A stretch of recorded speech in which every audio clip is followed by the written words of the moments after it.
Bigyan po natin ng malakas na palakpak ang ating Panginoon.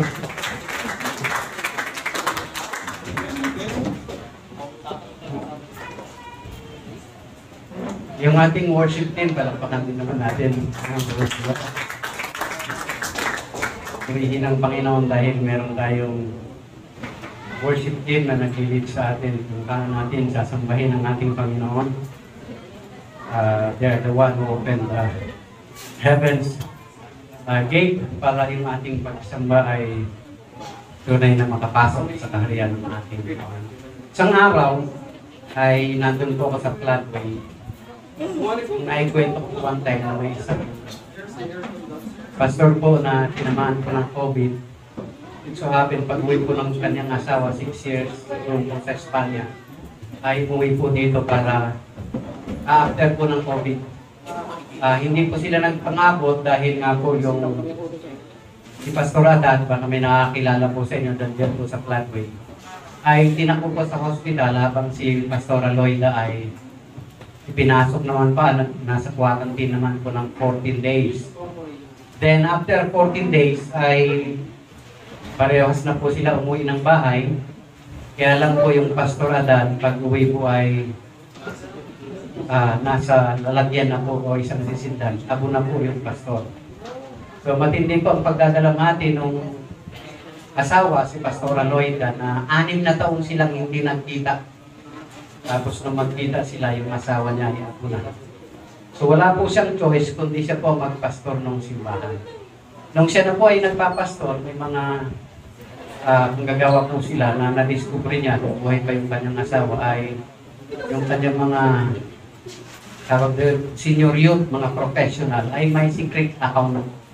Kasi pagdating niya po ay yung kanila pong preaching o Sunday service ay online.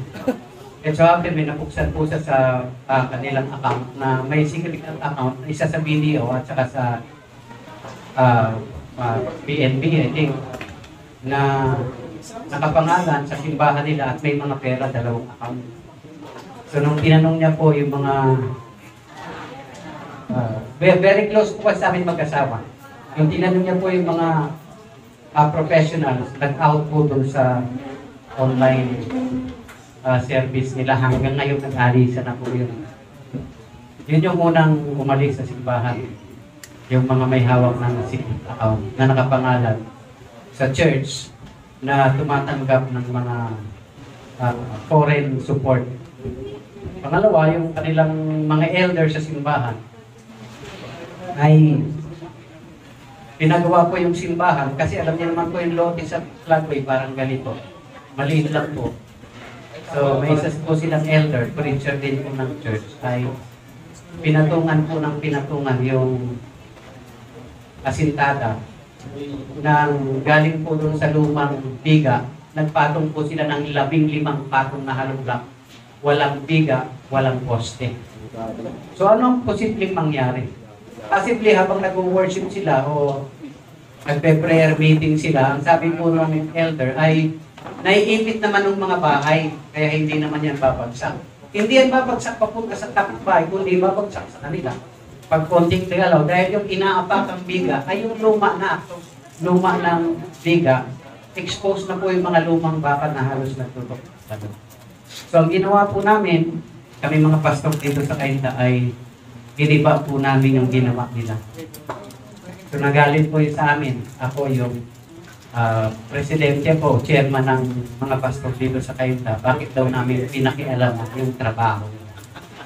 Ginawa po namin, binagyan po namin ng suportang posting panibago at ilang biga para lang po hindi gumiba yung building. Tinanggal po namin yung ilang paro. Nagalit po yun at umalis sa simbahan. Yun yung pangalawang pag-alis.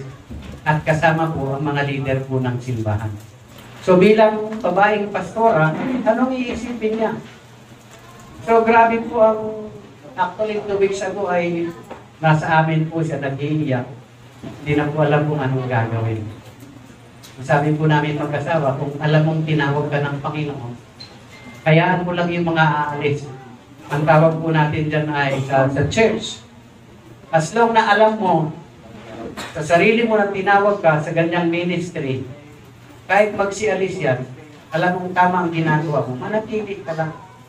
Ang tawag dyan ng mga kapastoran ay blessed subtraction. Kasi kung pipilitin mong isama sila sa'yo na ayaw nila sa'yo, ay magkakagulo lang kayo. And recently, yun nga, yung 2 weeks ago, ay yung elder na nagtayo na ng sariling simbahan at nandun yung kanilang membro na iba, ay may inintusang youth doon habang nagsiservice sila yung youth, nakaganon lang sa may pintuan ng simbahan. Pinapapasok, hindi naman pumasok, sabi. Pagkatapos ng service, bakit hindi ka pumasok? Pastora, pinapasabi po kasi nung kabila na naglalandig daw po kayong pastora. So masyadong down yung kanyang puso. Kung wala pong assurance yung kanyang kaisipan sa pagkatawag sa kanya ng Panginoon, anong gagawin niya? Hindi po ba? Na yung kanyang mga inaasam sa loob ng simbahan ay mga tao naging daan para magkaroon siya ng damdamin. So, after po nung meeting namin na yun, pumunta kami sa kanila kasi meron po siyang patahian ng mga uniforme po ng Fatima. Meron po siyang 11 makina ng pantahi. Kailangan ilipat sa Antipolo. So ako pang maglilipat. 11 pantahi, may 11 po sa sakyan ko. L3. 4 na balik. Yung pangatlong balik, alas 12 ng madaling araw, sa ibabaw ng L3, nakatihayan yung malaking lamesa, kasi laki ng plywood, at tumatama yung mga paa doon sa kuryente, alam niyo naman sa floodway, na nakabalakbag, umuulan. Binatuhan ko po ng t-shirt si AB. Sabi ko, pagdaan ko dahan-dahan, itutulak mo lang yung kuryente para hindi natin masali. So, bago po kami umalis, yung isa pong natitirang elder, sabi niya sa akin, Pastor, actually, gusto ko po yung ginagawa ninyo. Baka naguguluhan ka lang. Sabi ko, gusto ko po yung ginagawa nyo, actually gusto ko pa yung tularan. Sabi ko, Brad, baka hindi mo kaya yung mga pinagdaanan ko bago ako naging ganito. At to think, nagpapastora ako at nakikita mo kahit madaling araw, may ginagawa akong iba.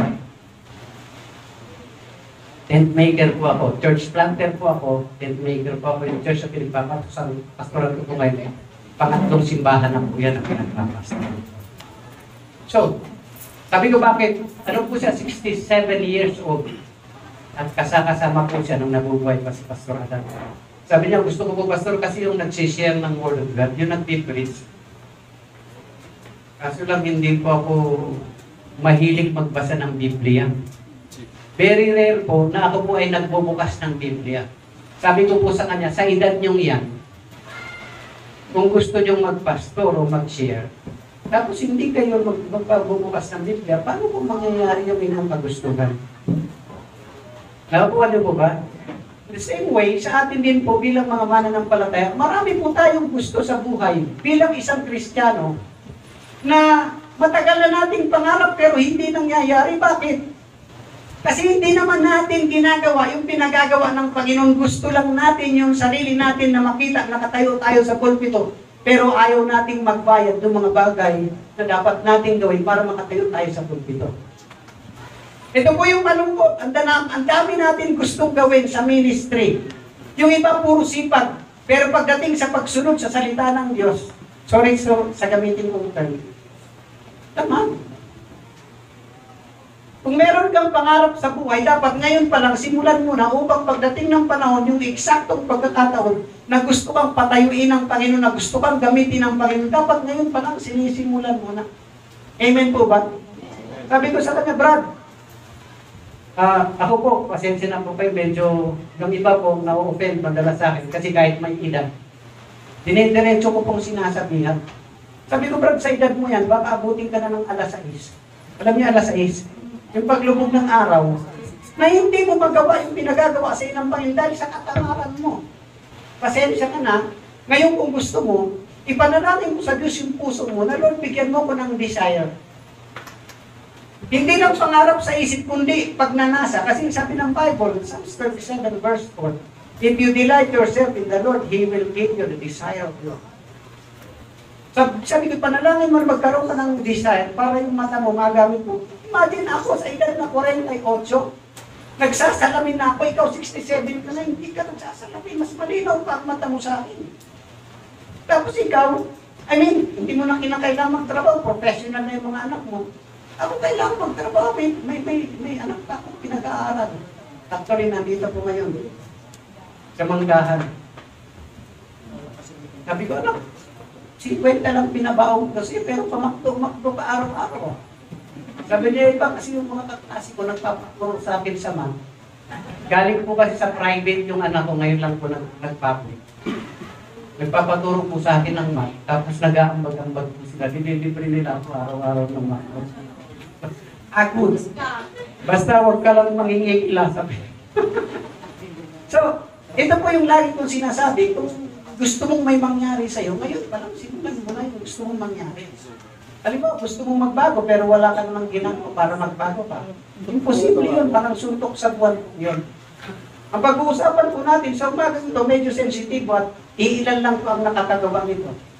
Sa Biblia po, ang nakagawa nito ay marami. Mga prophets, mga lingkod ng Diyos, isa na po niyan si Moses, he fasted for 40 days and 40 nights. And second, Jesus Christ, he fasted 40 days and 40 nights. May mga gumaya po sa kapanahunan po natin, lalo na sa Korea. Sila po, nasanay po sila nagpe-prayer and fasting. Actually, ang prayer and fasting po nila sa loob ng tomb. Yung pong nitso, kasi nagkaroon po ng matinding gera sa kanila, papasok po sila sa nitso, yuyuko po nila yung ulo nila, doon nanalangin sila. Bakit? Kasi, panahon po ng gera, sila po ay nakumpog ng Japan, ng China, at pinahirapan po sila ng gusto. Para sila makaahon, wala silang ibang pwedeng lapitan kundi ang Panginoon.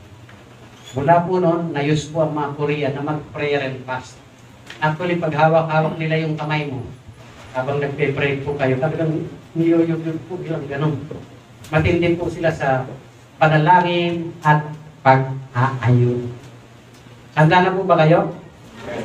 So, fasting. Is this relevant to all of us today as Christian? Relevant pa ba ito sa panahon natin? Ang dami na po kasi magagaling at mahuhusay sa panahon po natin, nagpakatalubasa na lang, pero walang epekto. You can be a very professional Christian, you can be a professional teacher, preacher, but epektibo ba? Marami pong nagpakadalubhasa, ang daming magagaling magturo, pero ang tanong, epektibo ba? Nakikita ba sa kanilang buhay yung kanilang tinuturo? Naituturo ba nila ito sa loob ng kanilang pamilya o nakikita ba ito sa kanila mismo? Yun yung mga katanungan po natin ngayon. Second, have you ever asked yourself, why is that there are prayer requests that until now, no answers? Meron mga panalangin po ba kayo na ang tagal nyo ng pinapanalangin hanggang ngayon, wala pang tugon? Ano yung mga dapat gawin? Isa ba kayo? Are you one of the Christians now that still believe in the power of prayer and fasting? So these are just 3 of many questions that Christian must be answered. Amen po ba? So, lagi pong titingnan po natin, pag may mga bagay na special, I would say na ang prayer and fasting is very special. Hindi mo ito may enjoy kung hindi mo alam ang magiging resulta o hindi mo nakita ang resulta nito sa mga taong gumawa nito. May iba't ibang fasting po, pero kung meron po kayong physical na condition, huwag niyo pong gawing mag-fasting. Ano po, please, mag-ask po kayo sa mga pastors kung may plano po kayo mag-fasting. Kasi ikinamamatay po ang fasting. I mean, the fasting itself, hindi po nakamamatay yun kahit 40 days and 40 nights kayo hindi kumain. But see to it, alam mo na may sinabi sa iyo ang Panginoon, nagawin mo yan. Dahil pag walang sinabi sa iyo ang Panginoon, ang dami mo po kilala nag-fasting more than 30 days. After 30 days, tinamaan yung utak, nagkaroon po ng problema sa utak. O kaya, tumaas yung yabang, napunta sa ulo, hanggang ngayon puro yabang. Hindi po ito joke. Actually, I fasted 40 days and 40 nights. Pero may isang buwan po ako sa prayer mountain. Yung fasting ko po, 40 days and 40 nights lang. May tubig pero walang kain. Sobrang namayat po ako noon. Pinupuntahan lang ako ng mga anak ko, ng asawa ko sa prayer mountain. Para po akong addict. lubog na lubog po yung pangako, sabi niya. Po yung bako, parang pag tinamaan ka ng hangin, hindi pa rin ka na ganun. Pero hindi po ako nakaramdam ng panghina. Wala pong namamatay sa fasting. Kapag tama ang konsepto ng kaisipan sa ginagawa niya, kung bakit niya ginagawa yun. Pangalawa, alam niya ang ginagawa niya yun, hindi lang para sa sarili niya, kundi para sa gagawin ng Panginoon sa kanyang buhay o sa pamamagitan niya. Dapat malinaw po yun. Huwag basta-basta gagaya. Yung iba po nag-fasting, once nagkamali din pa po, after 3 days ng fasting, babago ako ng galing prayer mountain. Pagbabago ko ng gate, siyempre, 3 araw kang nagutom. Gutom na gutom ka, sabi ko dun sa lugawan ko sa Kogyo, lugaw lang, walang laman. May nakalusot pong laman. Kaya ako naman, dahil gutom na gutom, chicken lang po yun, maliit lang na chicken. Kinain ko po. 3 araw po ako nagsuka at nagtayo. So, equivalent 6 days akong fasting. So, huwag po kayo magpa-fasting ng walang guidance. Walang proper guidance. Siguro, bago po ako mag-fasting doon, 1 week, may preparation pang 1 week na isang cup ng kanin at saka gulay lang. Tubig. After ng fasting, meron pong, dito po may namamatay, yung tinatawag po nilang break. Kasi meron, dahil gutom na gutom, kakain ng marami o kaya chicken, iinom ng soft drinks. Alam niyo po ba yung isang malaking Christian organization dito sa may Tomas Morato? Yung sa oras ng Himala? Ay, grabe po sila. Ang service po nila alas 4 ng hapon ng Friday, ang tapos po ng kanilang worship Sunday ng hapon. Ganun sila mag-worship, ang haba, with fasting. Ang problema po, yung mga nag-fasting, pag uwi sa bahay, inom ng soft drinks, kain ng maraming chicken, siyempre, walang laman yung tiyan mo, pagka-alburo ko yun. So may mga namamatay po sa fasting. Pero yung may mga medical condition, may condition talaga yun. Bago operahan yan, nagpa-fasting para walang laman yun tiyan. Kaso lang, pag may problema ka sa sikmura, please, huwag ka magpa-fasting basta-basta nang walang intervention ng Diyos. Dapat may mga maintenance, please, huwag. Pero yung mga malalakas pa. Kasi nagsimula po ako sa prayer and fasting nung ako po ay kabataan. Pag-schedule ko po ng ako ba ang song leader, I fasted for 1 day. Yun po yung simula ko. Gabi ng Sabado, hindi na po ako kain. Tapos kinabukasan, Sunday, ng gabi. Saka lang po ako pwedeng kumain ng bukaw. So, ito po yung mga instruction na pwede. Kaya kung may tanong po kayo, nandiyan po sila Pastor Oswell, Pastor Ramini, tungkol sa prayer and fasting, kung basta-basta susubo sa isang bagay na hindi mo masyadong mabisado, baka ikapahamak. Amen po ba? Let us open our Bible in the book of Isaiah. Pinili ko po sana yung passage sa Matthew na sabi ng mga alagad, bakit yung espiritu ay hindi nila mapalayas. Dinala ng isang tatay yung kanyang anak na may epilepsy. Tapos nabibigay at hindi makapagsalita. Sabi ng Panginoon sa kanila, ang mga ganitong espiritu ay hindi kaya ng basta panalangin lang. Kailangan ng panalangin, may pag-aayon. Isaiah 58, verses 1 to 14. Pinili ko po yung saling magandang balita. Ito po si Isaiah ay kinausap ng Panginoon. Verse 1, sabi po ng Diyos kay Isaiah, sinabi ni Yahweh, sumigaw ka ng malakas, itaas mo ang iyong tinig gaya ng trumpeta. Ang kasalanan ng bayan ko ay kanila ko'y ihahayag. Sinasangguni nila ako sa araw-araw. Tinatang nila kung paano sila mamumuhay. Kung kumikilos sila ay parang matuwid. Tingnan nyo ha. Kung kumikilos sila ay parang matuwid at hindi sumusuway sa mga tuntuning ibinibigay ko sa kanila. O binibigay ng Diyos sa kanila. Humingi sila sa akin ng matuwid na pasya. Nais nila maging malapit sa Diyos. Tingnan nyo, fasting means asking God's guidance. Okay? Sabi niya, nais nila maging malapit sa Diyos. So, ibig sabihin, ang pag-aayuno ay pagiging malapit sa Diyos. Tanong ng mga tao, bakit hindi mo pansin ang pag-aayuno namin? Bakit walang halaga sa iyo kung kami may pagpapakumbaba? Sagot ni Yahweh, pansariling kapakanan pa rin ang pangunahing layunin ninyo sa pag-aayuno. At habang nag-aayuno, patuloy ninyong inaapi ang mga manggagawa. Tingnan nyo, nag-aayuno daw yung mga Israelita, pero pansariling kapakanan. Selfish. Yung kanilang layunin. Verse 4, ang pag-ayunin nyo humahantong lamang sa karahasan. Kayo'y nagkakagalit at naglalaban-laban. Hindi tunay ang pag-aayunong ginagawa ninyo ngayon, kaya tiyak na hindi ko pakikinggan ang inyong mga dalangin. Ganyan ba ang pag-ayuno ng aking kaluluguran? Iyan ba ang araw na talagang nagpapakumbaba ang mga tao?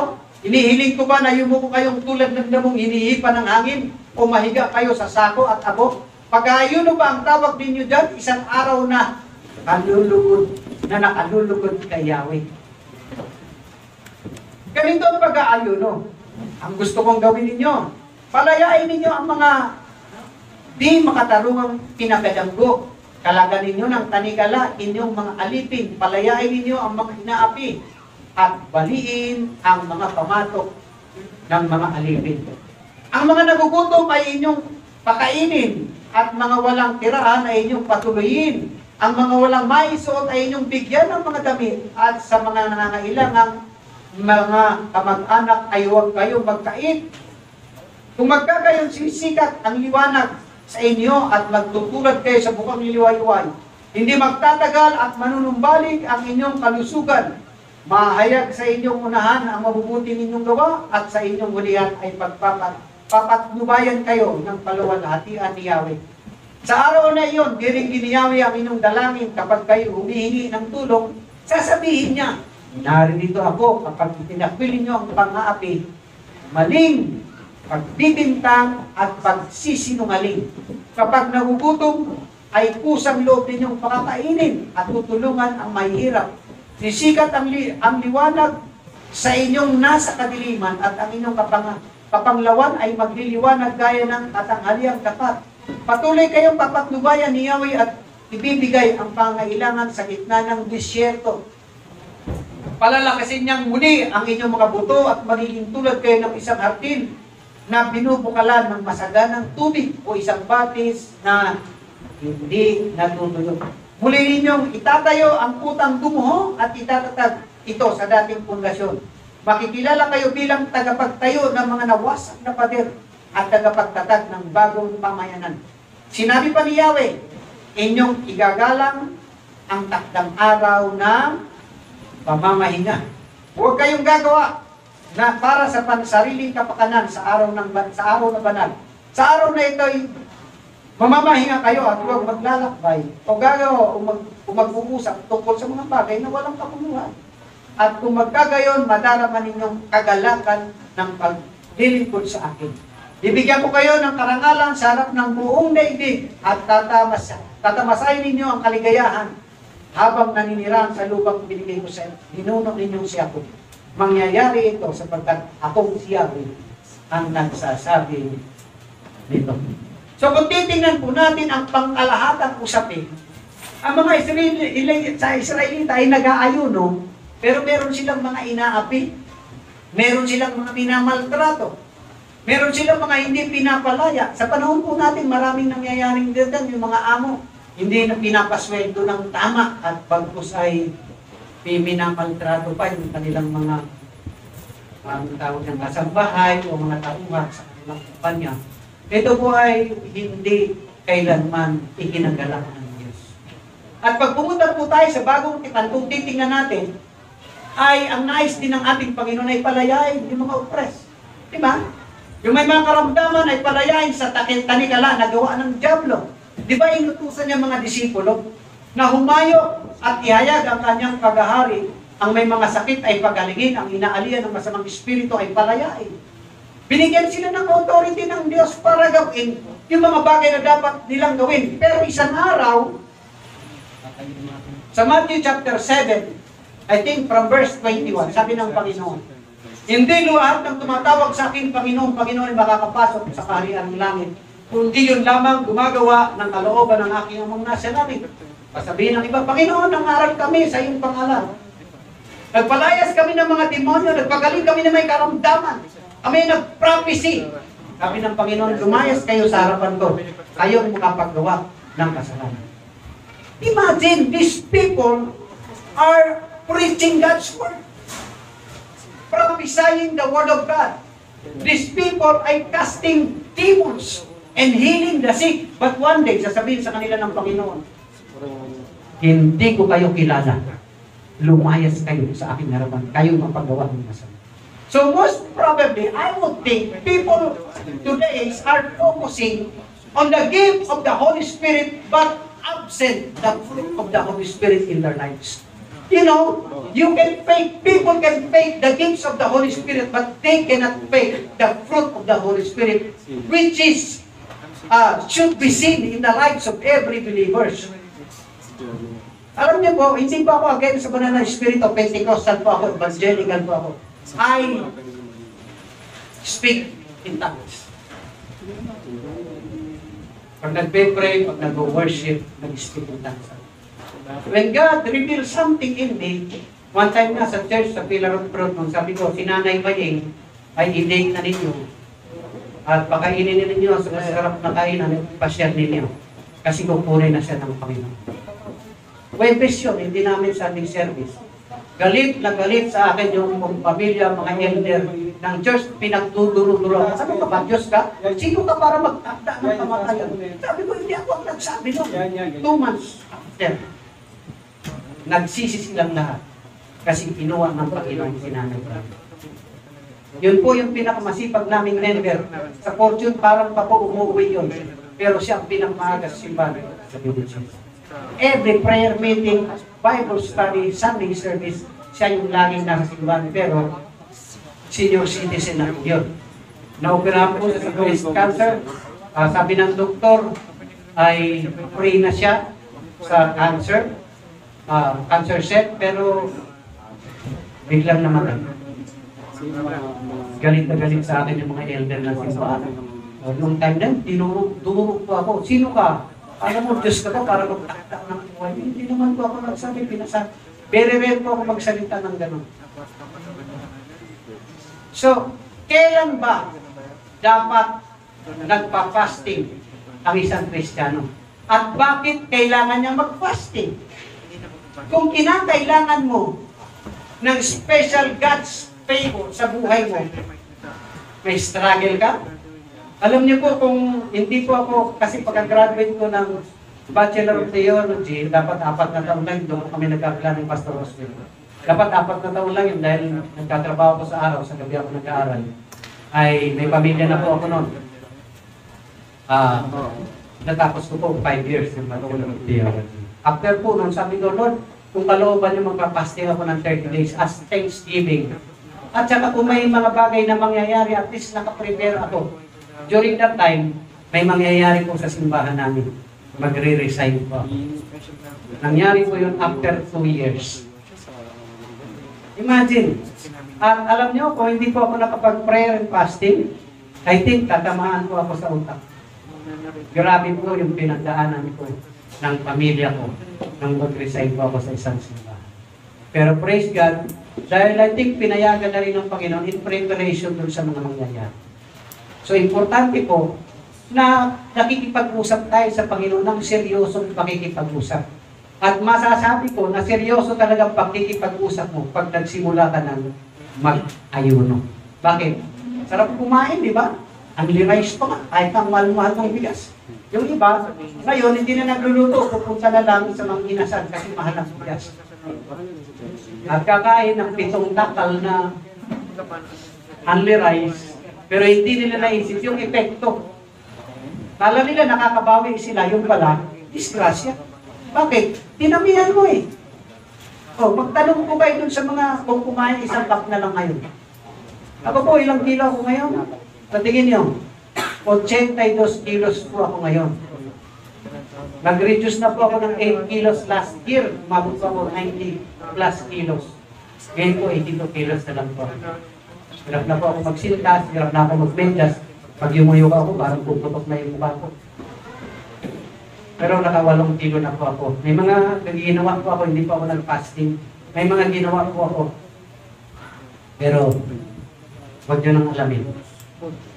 Tapos mula po nung nagkasakit po ako, ng hyperacidity. Which is noon pa kung hindi pa po ako Kristiyano, sakit ko na po. Na-trigger lang po nung madalas din ako mag-fasting dahil walang guidance, walang nag-a-advise sa akin. Na-trigger po siya, buti na lang. Halos hindi ako makatulog dahil pag sumasakit sa gabi. Which is dapat natutulog ako. Pero may isang buwan, wala po akong tulog. Yan. Pero salamat sa mga herbal medicine. Hindi pa ako nag-take ng chemical na gamot. Herbal medicine at gumaling naman. Mga synthetic. Kailangan po talaga natin ng guidance coming from the Holy Spirit because the Holy Spirit is the one who sees what is the problem with it, whether physical or spiritual. Amen po ba? So, ang fasting, beneficial po ito, physical and spiritual. So, kung gusto mo maging effective sa ministry mo, ang galing-galing mo pero hindi mo effective. Napapansin ko ba? Napakagaling pero hindi epektibo. Pag uwi ng mga tao, ang naalala yung tawanan, pero yung message na pinahatid, nakalimutan. Diba? Ang galing mo magturo sa ibang tao pagdating sa sarili mong bahay, yung sarili mong anak o asawa, minsan kalaban pa ng ministeryo. Nakuha niyo po ba? I'm not saying that my family is perfect. Wala po perfecto, lagi kami may problema mag-asawa.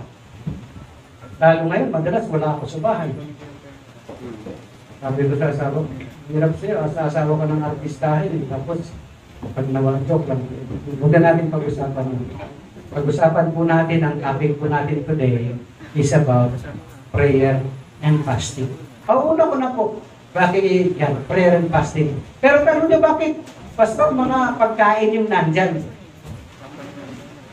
Alam niyo ba, nung mag-decision akong mag-prayer and fasting dun sa prayer mountain, during that time, nakaseparate po ang pagpapasting ng mga 10 days pataas.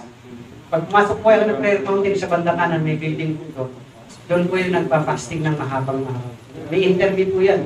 Pagdating ko po, 1 week, after 1 week ako nandun, first day ng aking fasting, meron po silang feasting. Sa prayer mountain, yung church po doon, may feasting po sila. Contest po ng tuna. Lahat po ng klase ng luto ng tuna contest. So habang nandun ka, nagpapasting, naaamoy mo, may inihaw, may inilaw, lahat ng luto ng tuna. Siguro mga 7 luto ng tuna. Tapos naamoy mo. Bakit ngayon pa, ang ganda naman ng chance mo. Doon po, pag hindi ka na lumalabas ng kwarto, kakatukin ka na po ng security guard. Pastor, kailangan mo na ba ng tubig? Pastor, okay ka lang. Yan. Okay. Ang struggle ko yung break, ayaw na tanggapin ng katawan ko yung pagkain. Kasi every 3 hours po yun, after ng fasting, every 3 hours, kinakat ko kasi bigyan ka ng pagkain. Pero ayaw pumasok, sumusubat ka. Tapos masakit ang buong kasukasuan mo, pati mga ngipin mo para malaglag. Buti na lang may naiiwang konti. Pero pinapaayos ko na. Okay, so pauna ko na po, fasting is asking God's favor in our life and living God's way and God's way and God's will every day. So why and when should Christian prayer and fast or pray and fast? There's a lot of questions about prayer and fasting. Our text, yung sa Isaiah, talk about many things in life as part of the body of Christ. Question, are you willing to take the sacrifice for the sake of Christ's body as today's current situation? Ikaw ba bilang individual na Kristiyano, pag sinabi ng pastor, magpa-fasting tayo, bahala ka dyan, pastor. Ikaw ka lang. Willing ka ba? Iba-iba pong fasting. Meron din pong fasting sa gadget. Alam niyo po ba? Yung gadget, pag hindi ka nagpa-fasting sa gadget, pag nasobrahan ka, may tama po sa utak. At alam niyo po, nagjo-joke po kami. Meron po, may dinala na po kami sa ospital, hindi po nagpapahinga, puro gadget lang. Isang araw, dinala po namin, isang bulan sa Marikina. Tapos, tinamaan po yung utak. Kasi pag antok na siya, gagawin niya, magdudurog siya ng yelo. Tapos, gagano niya sa mukha niya. Uwi lang, kakain, minsan hindi na kumakain, talagang ay, naiilip, mga ganun. Nakita niya sa YouTube, di ba? Hindi po joke yun, totoo po yun, yun yung epekto. At hindi lang physical, pati mental, nagkakaroon po ng epekto. So, question.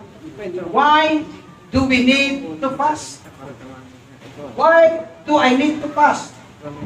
Bakit kailangan kong pag-ayuno? Bakit kailangan panalangin? Para sa iyong sarili. Para sa paglilingkod mo sa Panginoon upang magamit ka ng Panginoon fruitfully and effectively. So hindi nasasayang yung halos na mamaos ka ng kasisya tapos pag uwi mo sa bahay, wala namang epekto. Pagbalik mo, pagbulan mo, pagdating mo sa Bible study, bakit naninigarilyo pa rin? Ilang taon ng Kristiyano. We are, as a pastor, ito pong pagkakamali namin malaki. Assuming, pastors po kami. Matagal na tayo magkakasama sa ministry, magugulat kami, may mababalitaan, bakit nagsasabong pa rin? Bakit nambababae pa rin? Bakit nagsusugal pa rin? Bakit nagiinom pa rin? We are assuming pastors na kapag nag-Bible study na tayo ng 3 hanggang 6 na buwan, tapos na, maglilingkod na yan sa Panginoon. Magugulat kami isang araw. Nasa church na, leader ng simbahan, pero hindi pa na-overcome yung personal struggle. Why? Ito yung mga bagay na kailangan namin mag-fasting. Hindi nyo alam yun. Pag may problema sa simbahan, ito yung hindi kami kumakain. Iyak kami ng iyak, load ng load sa Panginoon. Hindi nyo alam yun. Pag may problema kayo sa asawa nyo, sa pamilya nyo, sa business nyo, sa pag-aaral nyo, at nakikita namin umi-epekto sa personal na buhay nyo bilang isang Kristiyano, we fast and we pray a lot. Hindi nyo alam yun. Hindi kami nanunumbat. Although si Pablo, sinusumbatan niya yung kanyang alalay. Utang na loob mo sa akin, ang iyong kaligtasan, tandaan mo yan. Si Onesimo. Diba? We never do that in our generation.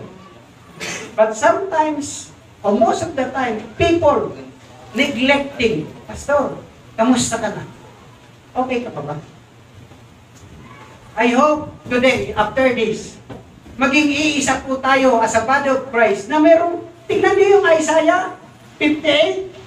Sabi niya, nagpa-fasting kayo, nagpe-pray kayo, pero wala kayong malasakit sa kapwa ninyo. Yung mga mahal nyo sa buhay, inaapi nyo, hindi nyo pinagmamalasikitan yung mga alipin ninyo, pinagmamaltrato ninyo. Ganyan ba ang nais nyo?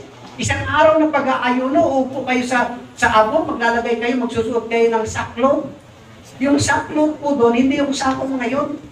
Ang sako po doon yung parang pinilipit na abaka. Pag sinuot mo, makati, mabigat.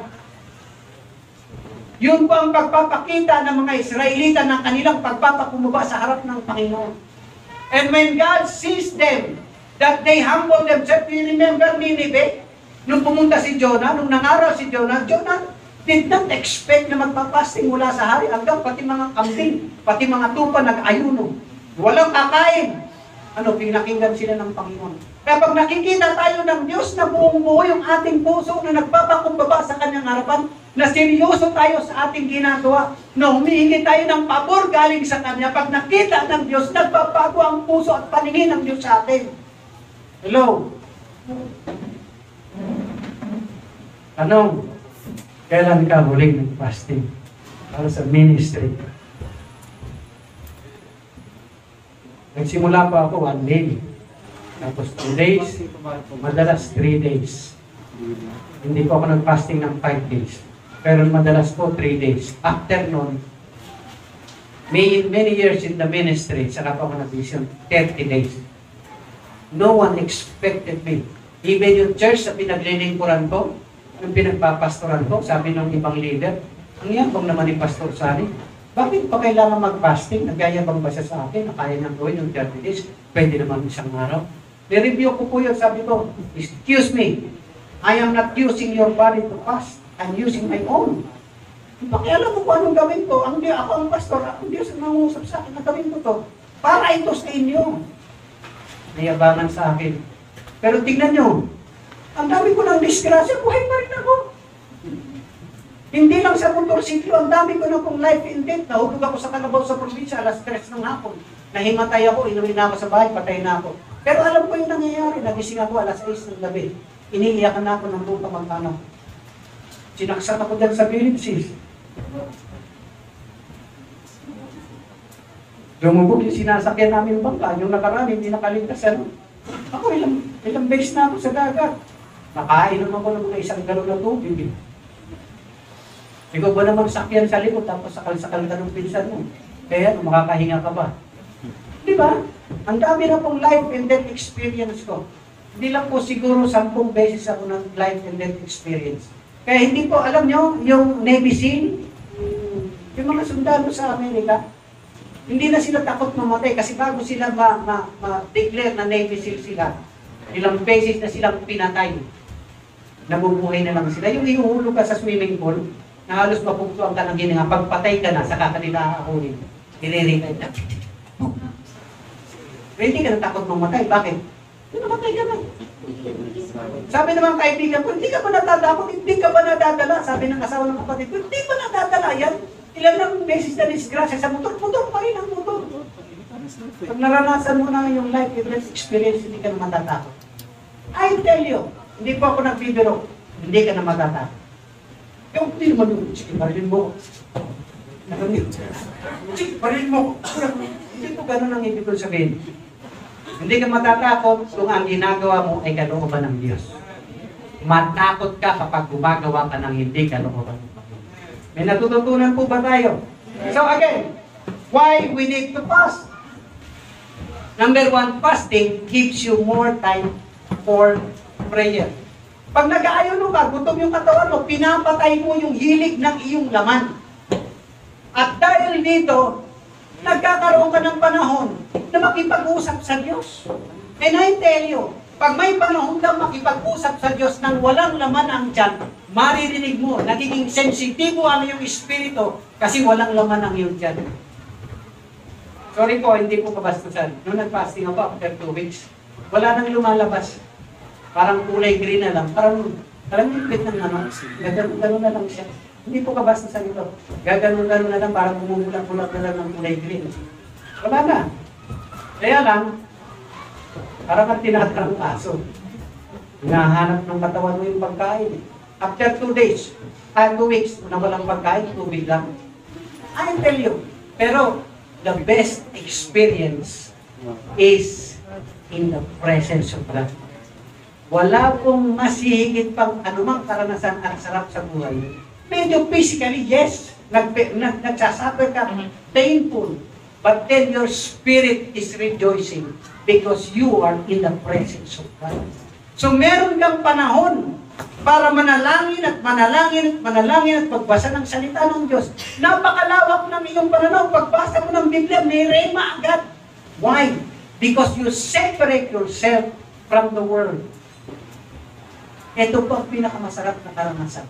Ibinubukod mo yung sarili sa stressful moment sa trabaho, minsan sa pamilya, minsan sa mga problema, sa mga suliranin. Hinahatiran lang ako doon sa prayer mountain ng damit.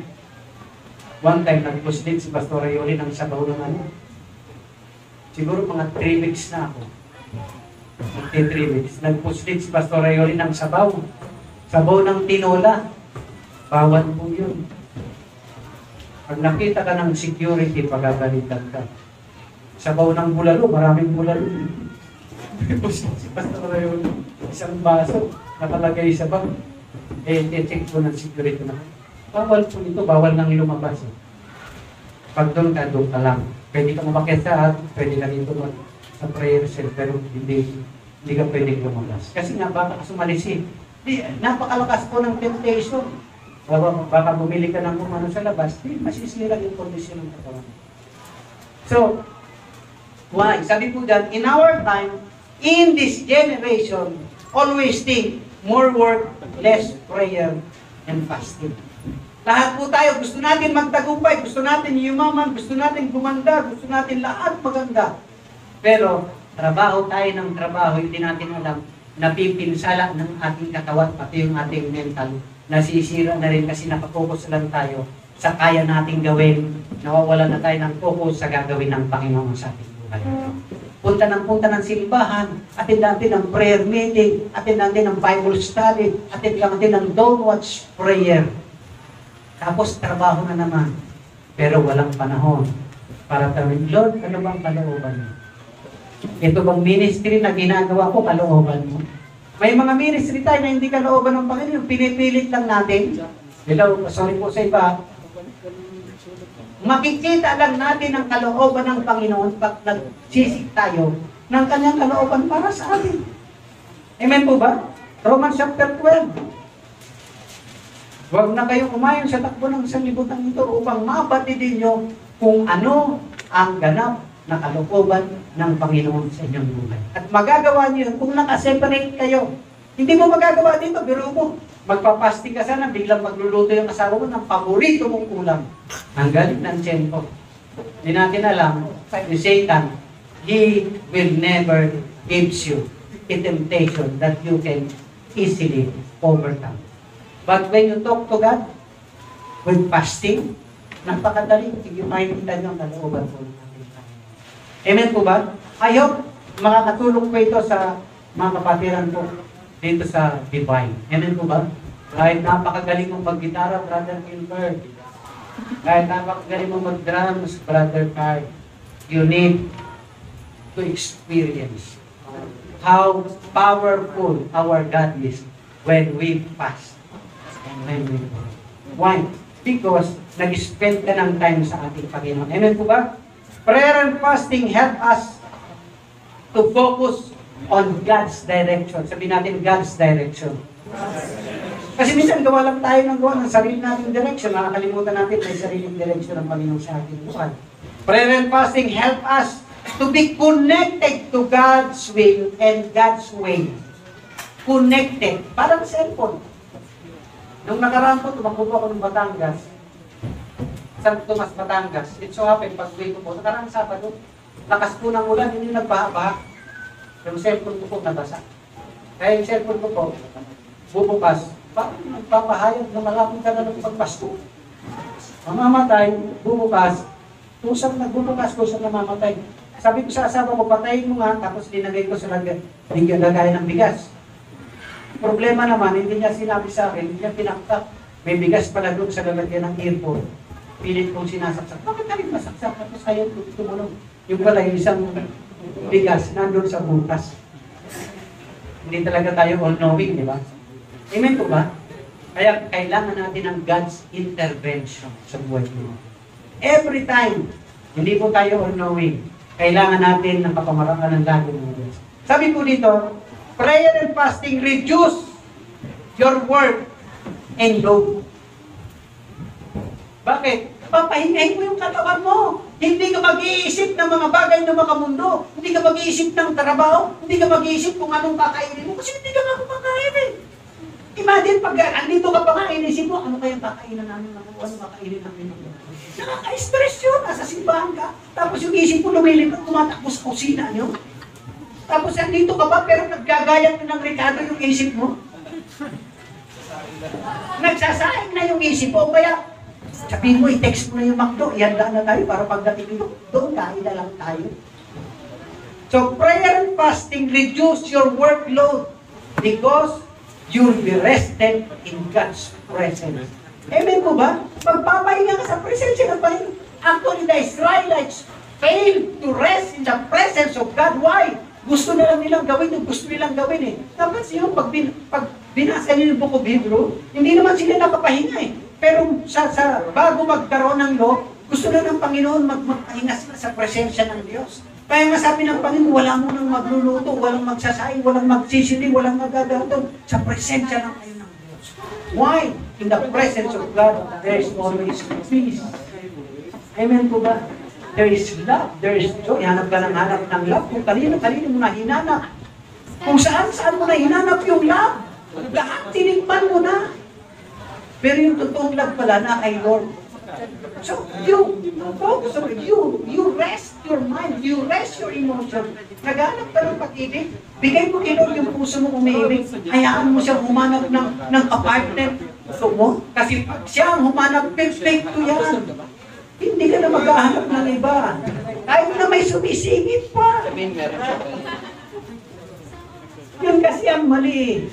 Nasa ministry tayo. Habang sa ministry, ang hinahanap natin, love. Pag nasa ministry ka, pagtungos na sa ministry, hayaan mo si Lord ang magbigay sa'yo ng love. Di ba, Carlo? Meron na ba? Tagal naman. Meron na? Yung pamangkin ko po, kilala niyo naman si Jason. Medyo may edad na po siya eh. Nasa marrying period na po. Sabi niya sa akin, Pas, paki-pray naman po, God's will. O, sigurado ka? Baka hindi mo kayanin pag nanalangin ako ng God's will. Pati yung girlfriend mo, lalayuan mo yan pag nag-pray ako ng God's will. Sabi niya, hey. Seryoso ka? Sabi niya, sige Pas, paki-pray po ng God's will. Nag-pray ako. After 2 days, nag-break sila ng girlfriend ko. Hindi pa ako nagbibiro. Although yung girlfriend niya ay nag-post kasi siya one time sa single mom. Nabasa niyo? Kaibigan niyo, hindi nabasa. Nasa single mom daw ang true love. I'm not saying na no. Baka naman hindi yan. Baka akala mo lang. Nakuha niyo po ba? Pero nag-request siya 2 weeks ago. Pas, pakipray naman, God's will. Ay, sigurado ka?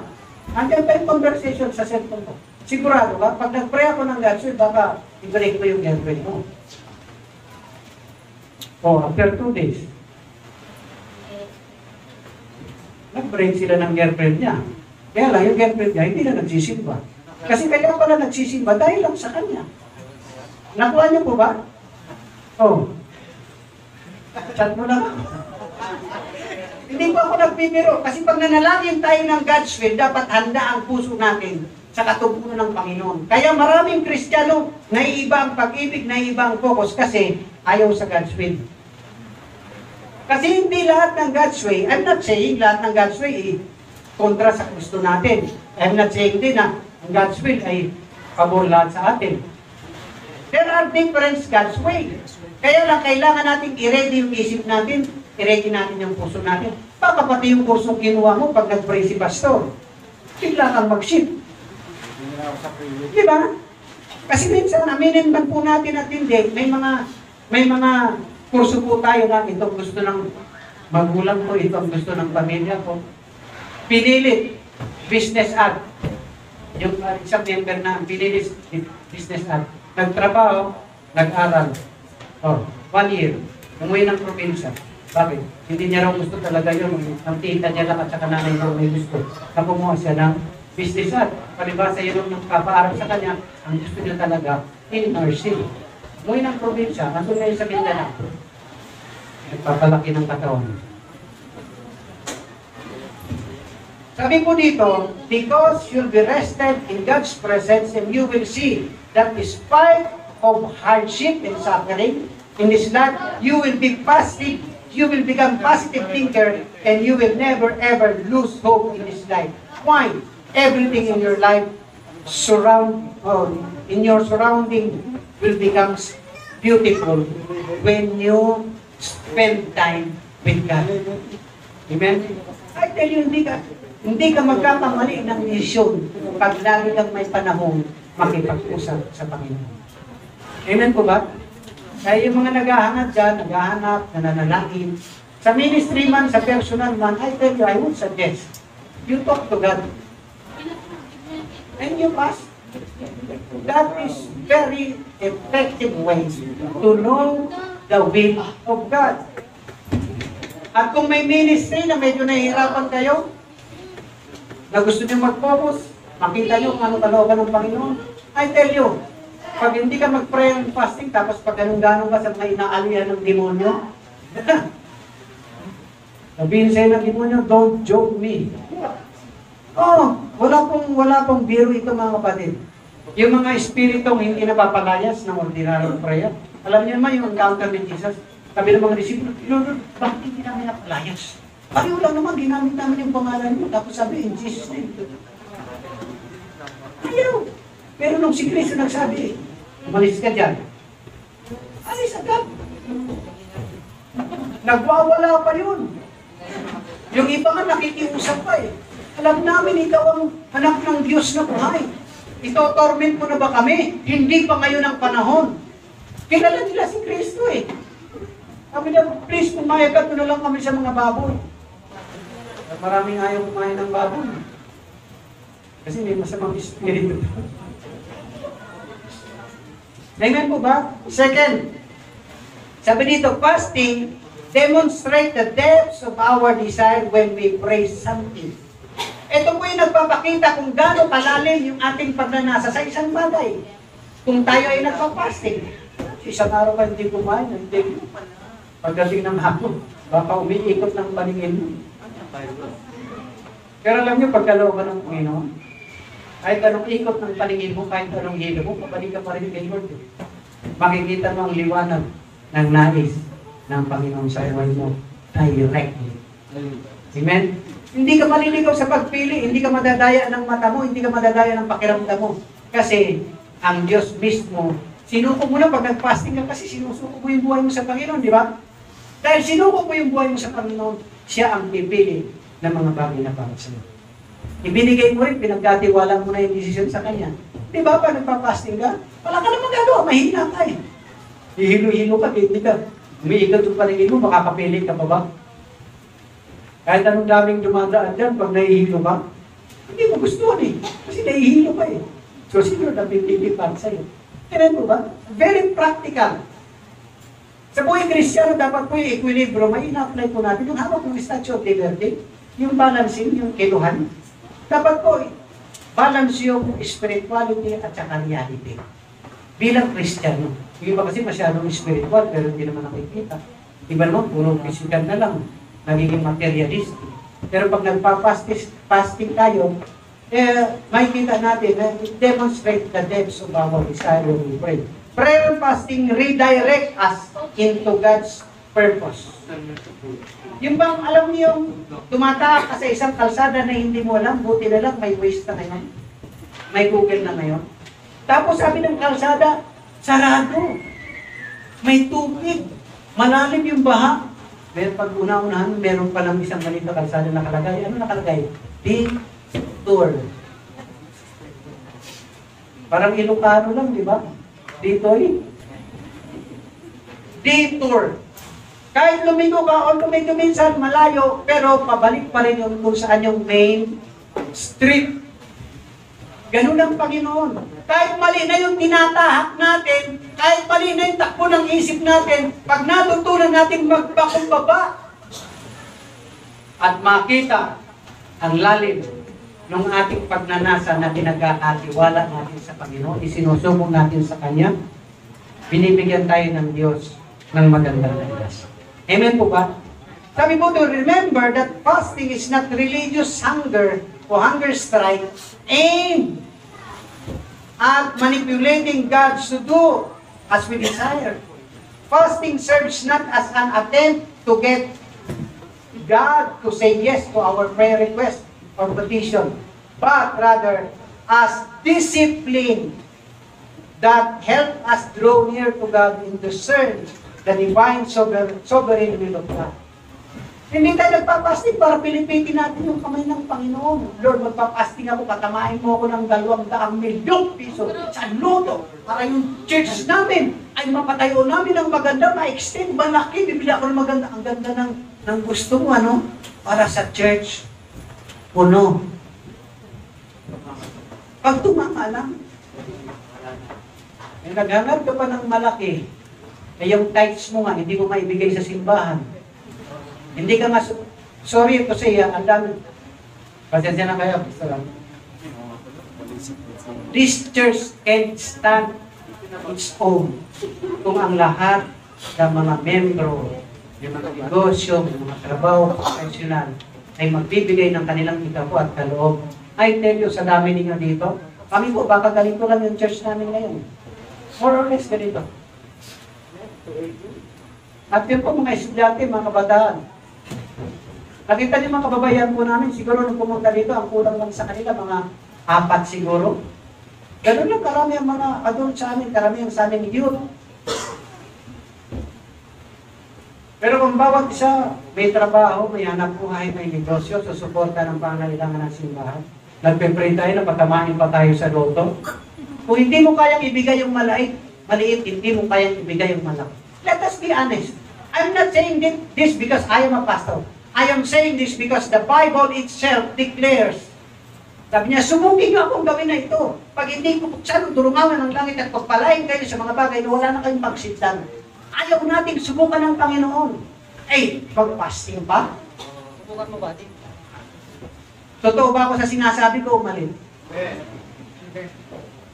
Yung mga bagay na kayang-kaya natin gawin, hindi natin magawa. Tapos ito pang fasting, yung hindi ka kakain. Para lang sa kalooban ng Panginoon, para lang sa iba.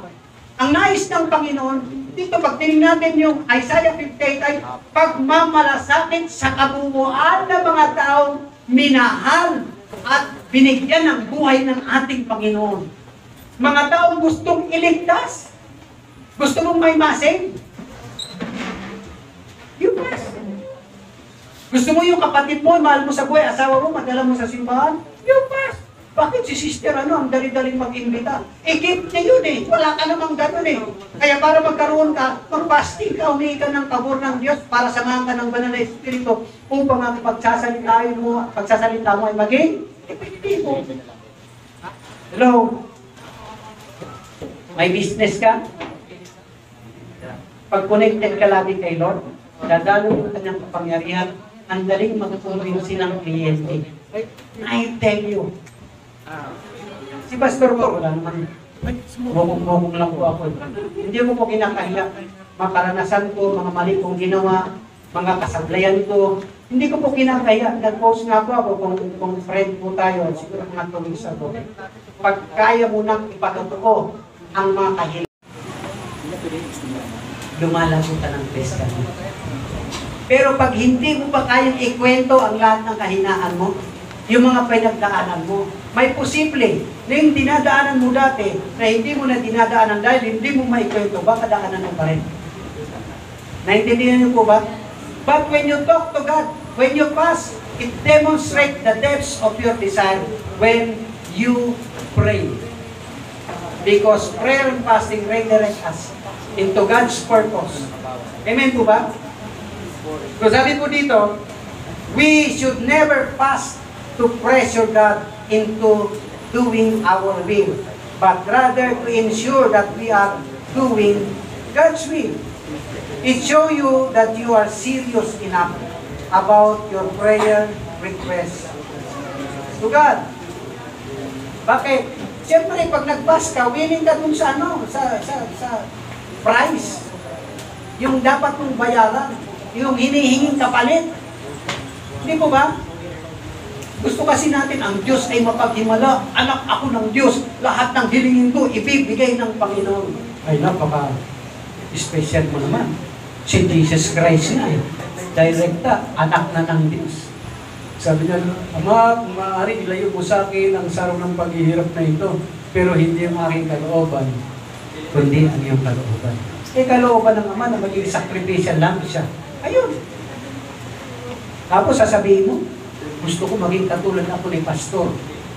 I tell you, magkakaiba tayo ng buhay na gusto ng Diyos uniquely pagdaanan natin. Amen po ba? Huwag niyong inisal yung mga pinagdaanan ng Pastor. O, kaya niyo bang mag 50-50? Hindi niyo kaya yun. Binigay yun ni Lord para kay Pastor Rosme. Amen po ba? Baka sa ibang paraan, pastor din, pero iba yung karanasan niya, iba yung para sa'yo. May special tayong gustong pagdaanan ng Panginoon para matuto tayo magtiwala sa Kanya. Ano man ang mangyari pag nag-pray ka ng kalooban ng Panginoon, maging handa ka sa kalooban ng Panginoon. At I tell you, Hindi porque nag-fasting ka, mangyayari yung panalangin mo. Hello? Hindi porque nag-fasting ka, mangyayari yung request mo. Pero ito ang sigurado, pag nag-fasting ka, i-redirect ka ng Panginoon. Bibigyan ka ng bagong kapamaranan at bagong karunungan para matupad yung kalooban sa buhay mo. Hindi natin pipilipitin yung kamay ng Panginoon, pabaguhin yung kalooban ng Panginoon para lang masunod yung gusto natin. Hindi mangyayari yun. Laging merong supremacy ang kalooban ng Diyos sa buhay po natin. Amen po ba? At malalaman mo ang kalooban ng Panginoon kung nagbabasa ka ng kanyang salita, kung nananalangin ka ng seryoso at nagpapasting. Amen po ba? Sa ganitong paraan, lalong lumalalim yung ating personal na relasyon sa Diyos. Take note of this, Joel chapter 1 verse 14, Joel chapter 2 verse 12 hanggang 13. Yan po yung ginawa ni Prophet Joel. Sabi po dyan, in short, prayer and fasting bring us to return to God with all our heart. Diyan po sa book of Joel chapter 1 verse 14 and Joel chapter 2 verse 12 hanggang 13. So that when we return to God with all our heart, the will of God, ang kalooban ng Panginoon ay hindi para na sa atin yung mga disaster, yung mga famine. Kasi binibigay natin yung puso natin sa Kanya eh. Amen po ba? Hindi mangyayari, sabi po dyan, yung famine. Yung kahirapan hindi ipapadaan sa atin ng Panginoon. God loves us too much to surrender God's will to ours. Fasting help us draw near to God, number 1. Pangalawa, fasting fasting help us to draw near to God, surrender ourselves to God. Second, number 3, to hear His direction and still ourselves with determination to God's will. Number 3, malapit na po matapos. Fasting releases God's supernatural power. Kung gusto magkaroon ng supernatural power, not Superman. Superman may kahinaan din eh. Alam niyo yun? Alam niyo kahinaan ni Superman? Kryptonite? Hindi, yung brief niya nasa labas. Di ba nakakatawa? Pero kahit superhero, may pagkukulang, may kamalian. Tama po ba? Kahit gaano tayo kagaling, kahit gaano tayo katalino, lagi tayong may pagkukulang sa buhay. Yun yung mga bagay na pag nagpa-fasting tayo, pinagkakatiwala natin sa Diyos ang lahat ng bagay at siya ay nagre-release ng kanyang kapangyarihan upang tayo ay maging extraordinary Christian o supernatural Christian. Nagugulat kayo? Napansin nyo? Yung mga non-evangelist, pag nagpe-pray sila, hindi pa ka tumatay, nagtutumbahan. Malayo naman. Alam ko yung mga tumba-tumba ministry. Kabisado ko yan. Pag na-experience ang tumba-tumba ministry, pag uwi niyan, pareho rin. Pareho pa rin yan. Natumba lang yan. Pagbangon yan, yun pa rin. Pero yung talagang realistic, yung anlayo-layo, na-experience ko na rin po yung tinulak ako eh. Ilang beses na ako nakaranas po nung youth pa ako. Talagang, tuwid mo yung paa mo. Iganon mo yung kamay mo. Natural, anong lakas ko yan? Kahit tinulak ko, tutumba talaga ako. Di ba? Pero naranasan ko na rin po yung genuine. Pag-pray po ng gano'n, ang layo ng tumba ko ako. Yun po ako, 1995. 96, nabaptize po ako ng Holy Spirit sa youth camp, Chavez Youth Camp. Simula po doon, yung Christian life ko talagang zoom. Wala po akong linggong wala sa simbahan. Kahit nagtatrabaho ako, isasakripisyo yun. Pag may mga leadership training, yung 3 araw, i-attend ko ng leadership training, yung 3 araw pagtatrabaho para may pambayad ako sa leadership training. Kapag ikaw ay nabaptize ng Holy Spirit, yung mga hindi mo ginagawa, magagawa mo. Kasi merong magre-release ng supernatural power ang Panginoon sa iyo. Kaya sinabi ni Apostol Pablo, I can do all things through Christ who gives me strength. Because the power of the Holy Spirit is in you. Amen po ba? So I hope magawa po natin ito.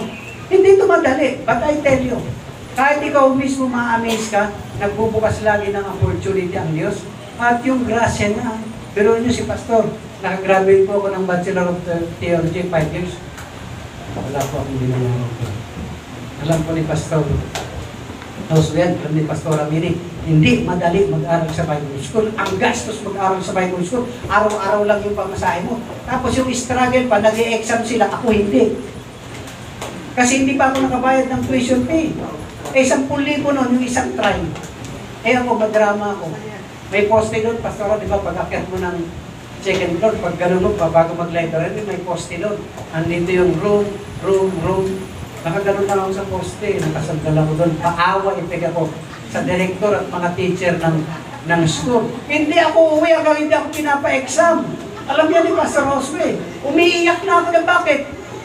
Nag-aaral ako, sila nag-exam, ako nasa labas. Iyak-iyak mo ako. Sabi ng director, gano'n sabi, bakit hindi ka ako? Sir, gano'n naman.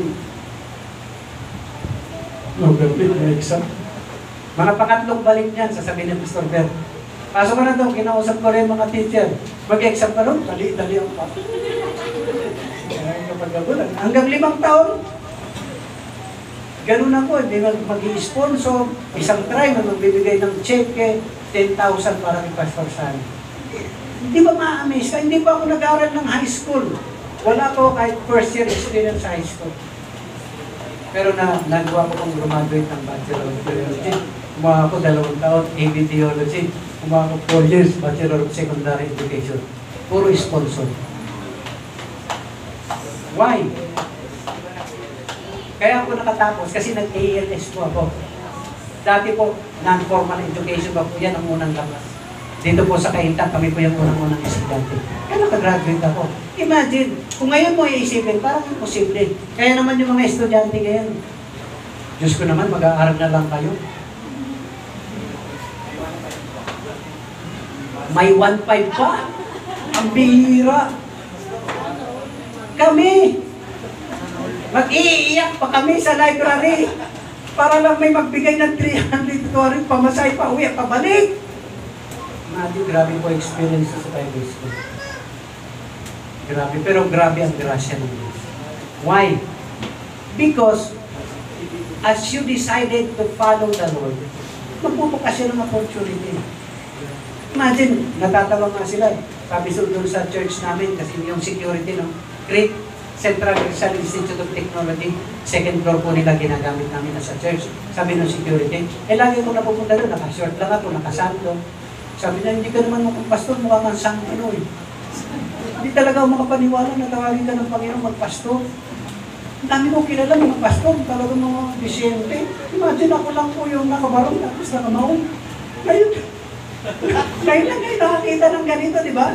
At saka ngayon nyo lang nakita na nasa pulpito ako nakamahong. Di ba wala kayo makikita ang pastor na nakabarong tapos nakamahong? Sabi nga ng anak ko, okay ka lang? Sabi ko, bakit? Nakamahong ka sa kabarong ka? Ano ba yung tapa? Sabi ng asawa ko. Laan mo naman yung pantalon na ano, bakit yun? Hayaan mo na. Minsan, para may varieties din. Ngayon lang kayo nakakita ng gano'n, ano? Kapatid, sabi dito, it's a tool. Ibig sabihin, gamit o instrumento. It's a tool we can use when there is opposition to God's will. Why? Because Satan would like nothing better than to cause division. Kasi ba, lagi may division.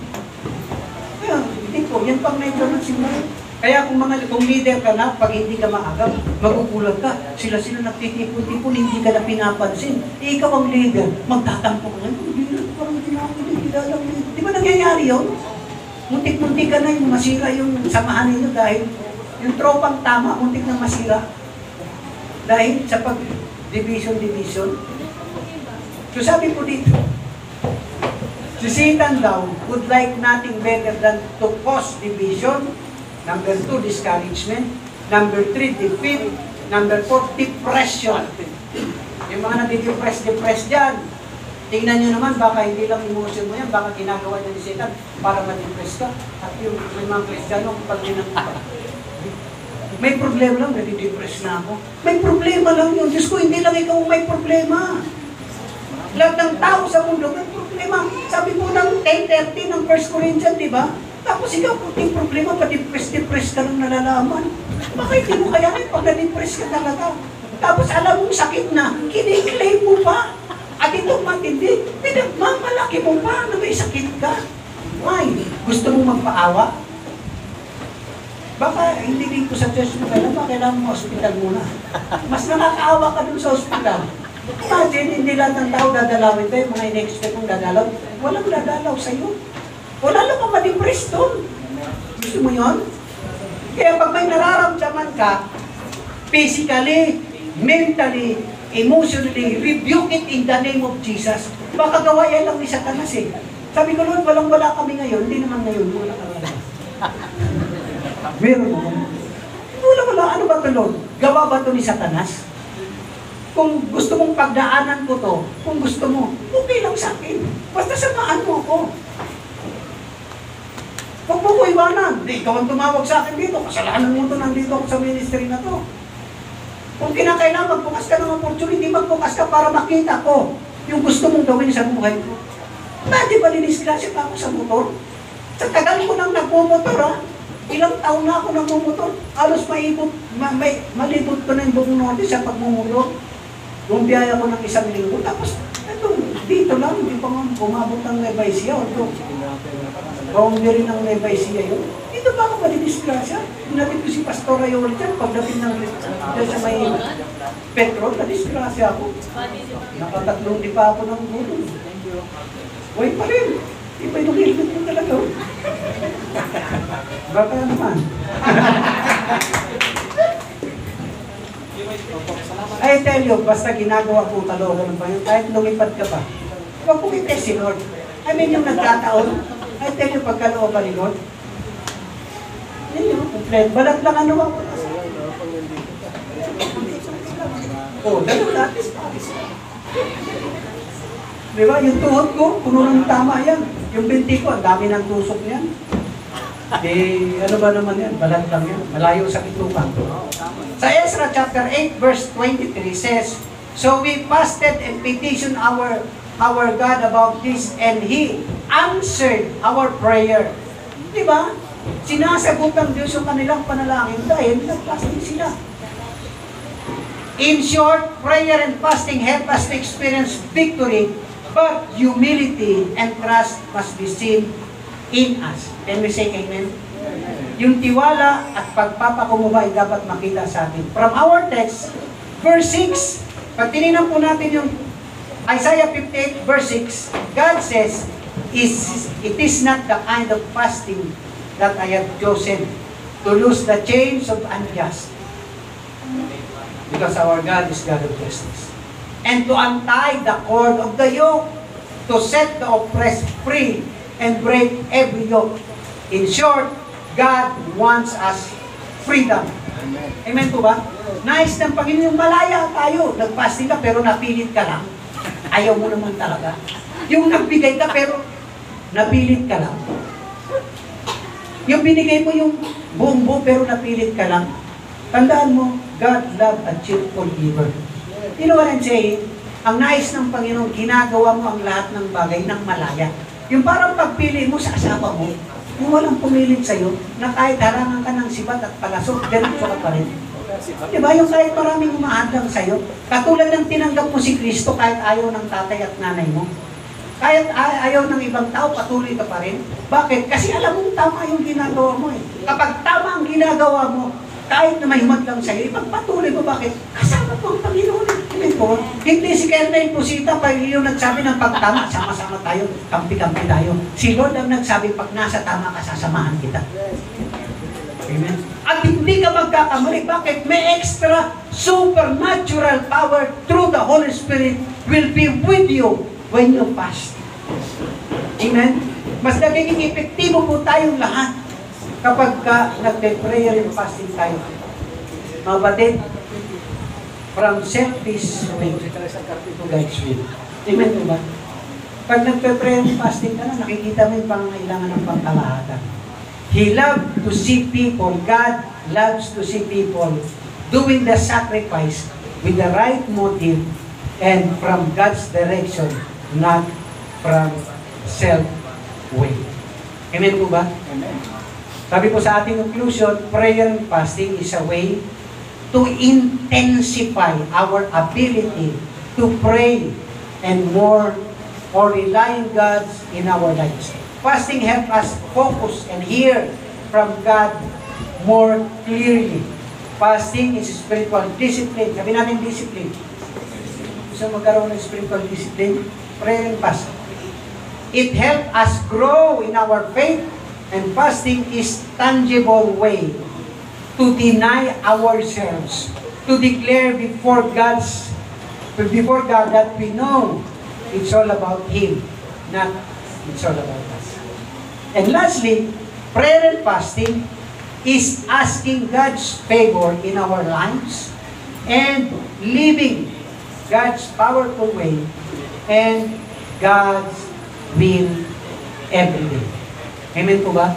So, kung nais mo maging epektibo ka, miraculously, gagamitin ka ng Panginoon. One of the effective way to experience God's powerful way is prayer and fasting. Amen. You spend time with God. Hindi mo magagawa yan dito, dapat may isang specific place na pupuntahan ka para makipag-commune sa Diyos. Okay, you can do here yung prayer meeting, don't watch prayer, but pag may isang araw na, o may gift, punta ka sa isang lugar na ikaw at ang Diyos lang ang mag-usap. Walang listo. Sa bahay, hindi natin kayang gawin sa bahay yun. Kaya, prayer mountain lang. Buti dito sa atin, marami tayong prayer mountain. At isa po sa pinakamaganda na prayer mountain that I would suggest, yung Bread of Life dito po sa Touch of Glory prayer sa Panginoon. Okay po? Tayo po tayo lahat. Manalangin po tayo. At kung nais po natin, hopefully, through the Spirit of God, na mag-open ang Diyos sa ating kaisipan, yung concern natin sa gawain ng Panginoon, dito sa Church ng Divine, concern natin sa family natin, yung mga anak natin. Naalala ko po si Job. Pagdating po ng gabi, nananalangin siya, humihingi siya ng tawad para sa kanyang pamilya na hindi niya nakikita. Baka yung mga anak ko may nagawang hindi maganda, Panginoon, in behalf of them, I ask forgiveness. Yun yung totoong tatay. Yung kahit hindi siya ang nakagawa, hinihingi niya ng tawad sa Panginoon. Amen po? So gusto po natin, anak natin, yung mga katulad niyang bata, dinadala natin sa church, dahil alam natin isang araw, sa pagkapakinig ng salita ng Diyos, mag-grow sila in faith.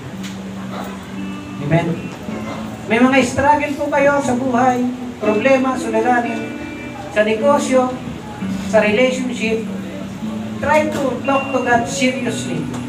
And I know in my heart, because we as a pastor already experienced how God loves us. At ayaw niya mapahamak tayo kung magtitiwala tayo sa Kanya, gagabayan niya tayo. Bubuksan niya yung ating spiritual na kaisipan at pananaw. At ipapakita niya sa atin yung mga bagay na hindi pa natin nakikita, mga makamang-amang bagay na gusto mong maranasan sa paglilingkod, yung lakas at kapangyarihan na gusto mong maranasan sa paglilingkod sa Panginoon. I tell you, if you want to experience God's supernatural power, you ask the Lord. Hindi po siya madamot. At nawang epekto ay magandang pakikitungo sa lahat ng tao na kapaligid sa atin. Let's pray. Father God in heaven, once again, we are so grateful that today you gather us here together. In your name, mula pa lang kanina sa awitan, naramdaman na po namin ang inyong akong presensya at mula sa mga mensahe ng awitin ay nagpapahayag ng katakilaan ng iyong pag-ibig sa buhay ng bawat isa sa amin. Kaya marapat lang na sa umagang ito ay pagkatiwala namin at pagkubaba po namin ang aming sarili sa inyong harapan. Sapagkat ang iyong salita in John chapter 15 verse 5 ay nagsasabi na wala po kaming magagawa kung kami po ay hiwalay sa iyo. So right now we are humbling ourselves before you, acknowledging and knowing that apart from you we are nothing. So we pray right now. Hindi lamang ngayon, kundi kahit sa pag-uwi namin, ma-realize namin how gracious and faithful you are. Giving us this message, timely. Naniniwala po ako na panahon po ito upang bago magkaroon ng Paskuhan, gastusin, nakikita na po namin yung mga nangyayari po sa aming paligid, justice system, yung mga pandaraya ng maraming malalaking negosyante, yung mga pandaraya sa mga kapulisan namin, Panginoon Lord, we pray right now in the name of Jesus. Open our heart and our mind. Enable us to see the problems in our surroundings. Even in this nation, we pray and we lift them up to you, Lord. According to your word, blessed is the nation whose God is the Lord. We pray for this nation. We pray for every believers in every churches, in the body of Christ. We pray every pastors, every church leaders will become sensitive in the name of Jesus with your Holy Spirit. Maging sensitibo po kami sa iyong kalooban upang sa kapanahon ito na may kahirapan sa pangkalahatan, Panginoon, ay makita po namin na may kamay ng Diyos, na may puso na nagmumula sa kalangitan, na bumababa sa amin upang bigyan kami ng desire para mangyari o matupad ang kalooban mo. Kahit sa ganitong panahon, kahit sa mahirap na sitwasyon, ang kaluwalhatian mo pa rin, ang kalooban mo pa rin, ang siyang mahayag sa buhay namin bilang mga mananampalataya. So, help us to be faithful, God. Help us to find faithful in obedience to your word every day. This church, kayo po, simula sa iglesyang ito, Panginoon, marami pong pinagdaanan ng iglesyang ito. Ang bawat pamilya, Panginoon, ang bawat negosyo, ang bawat mag-asawa, Panginoon, maraming pinagdaanan. Pero hanggang ngayon, nandito pa rin sila. Yun ay dahil sa iyong katapatan.